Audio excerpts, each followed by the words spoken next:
Hi everyone, my name is Neil Shenvi and I'm a theoretical chemist at Duke University. This is a 5-part talk on the moral argument for God's existence that I first gave to Ratio Christi at NC State. The moral argument claims that God's existence can be deduced by reflecting on the existence and nature of morality. Not only does the moral argument make a compelling case for God's existence, it plays an especially important role in Christianity because moral issues about God, human beings, and our need for rescue are at the very heart of the gospel. I'll say more about that in the last section of the talk, but let's begin with the talk outline. In the first part of the talk, I'll introduce the moral argument, provide some key definitions, and address some common misconceptions. In the second part, I'll defend premise 1 of the moral argument. Why do we think that God is necessary to ground the existence of objective moral values and duties? In the third section, I'll defend premise 2 of the moral argument. Why do we think that objective moral values and duties even exist? In the fourth section, I'll introduce a version of the moral argument which I call the transcendental moral argument. I think it's even more powerful than the standard version.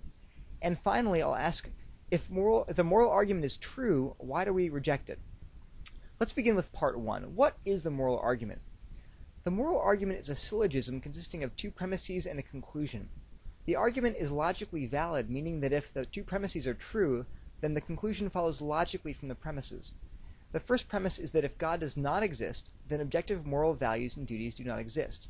The second premise is that objective moral values and duties do in fact exist. But if both premises are true, then it follows that God must exist. So if we want to deny the conclusion that God exists, the conclusion of the moral argument, we'll have to deny one or both of the premises. But before we examine the premises, let's first provide some definitions. Objective moral values are values like compassion, love, and justice. We claim that these are good or bad independent of human belief if they are objective.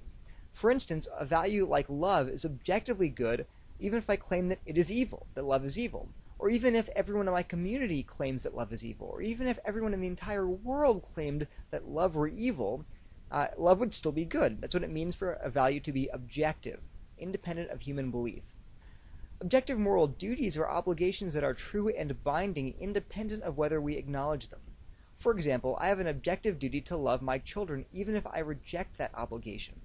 This is why moral philosophers sometimes refer to objective moral facts, facts about morality that are true independent of my belief. A helpful illustration might be made by comparing objective moral facts to objective physical facts. For example, gravity is an objective physical fact that is grounded in the existence of the external physical world. I might personally deny that gravity exists. And in fact, I might convince everyone in the whole world that gravity doesn't exist. But if I jump off a building, I will fall to my death, because the objective truth of gravity does not depend on my recognition of that truth. Likewise, if objective moral values and duties exist, then they are true independent of my belief in them. Next, let me clear up some common misconceptions about the moral argument. First, I want to make it absolutely clear that the moral argument deals with moral ontology, not moral epistemology or ethics. What are the differences? Moral ontology asks the question, what is morality? What is the element of reality to which morality corresponds? On the other hand, moral epistemology asks a different question. It asks, how do we know what is moral? How do we know what is moral? A person might answer that question by saying, well, we know what is moral from our conscience. Another person might say, well, we know what is moral from the Bible, or the Book of Mormon, or the Quran. Another person might say, we know what is moral by asking philosophers and ethicists. But all of those answers pertain to moral epistemology, how we know what is good, rather than moral ontology, what is good.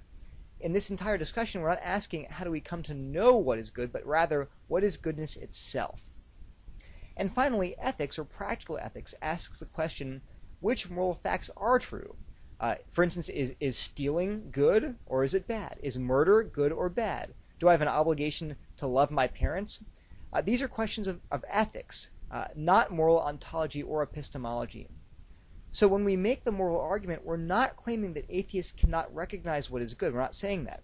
Atheists can recognize what is good. In fact, the Bible says they can.